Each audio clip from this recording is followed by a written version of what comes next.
दोस्तों, आज हम समझेंगे गीता का अध्याय 2 श्लोक 17, जो आत्मा की अमरता, उसकी शक्ति और उसकी सर्वव्यापकता के बारे में एक अत्यंत महत्वपूर्ण सत्य बताता है।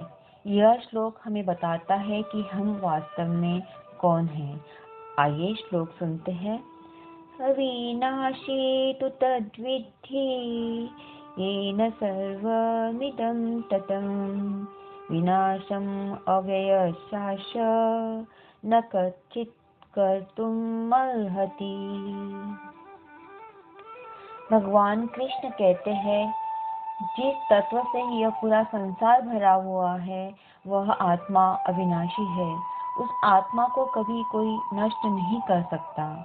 आत्मा जो हमारी असली पहचान है, न तो जन्म लेती है, न मरती है, न मिटती है। वह सर्वत्र विद्यमान है, वह शाश्वत है।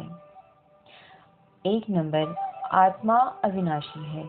कृष्ण अर्जुन से कहते हैं कि तुम जिस शरीर को अपना मान रहे हो वह नश्वर है, पर जिस चेतना से तुम देखते, सुनते, बोलते और अनुभव करते हो वह आत्मा कभी नष्ट नहीं होती। शरीर कपड़ों की तरह बदलते हैं, लेकिन आत्मा वही रहती है। 2 नंबर, आत्मा सर्वव्यापी है, यानी कि हर जगह फैली हुई। यहाँ इस श्लोक में एन सर्वमिदं ततम, इसका मतलब है जिस आत्मा से यह पूरा ब्रह्मांड भरा हुआ है। इसका अर्थ है वही चेतना पेड़ों में है, वही चेतना पक्षियों में है, वही चेतना हर जीव में है, वही चेतना हमारे भीतर भी है। एक ही परम चेतना से पूरा अस्तित्व भरा हुआ है। हम अलग नहीं हैं, हम उसी विशाल चेतना का अंश है। 3 नंबर, आत्मा का कोई नाश नहीं कर सकता। कृष्ण यहाँ स्पष्ट कहते हैं कि विनाशम अव्ययशाश्च न कच्चित् कर्तुम् अर्हति, यानी कि किसी में इतनी शक्ति नहीं कि वो आत्मा को नष्ट कर सके।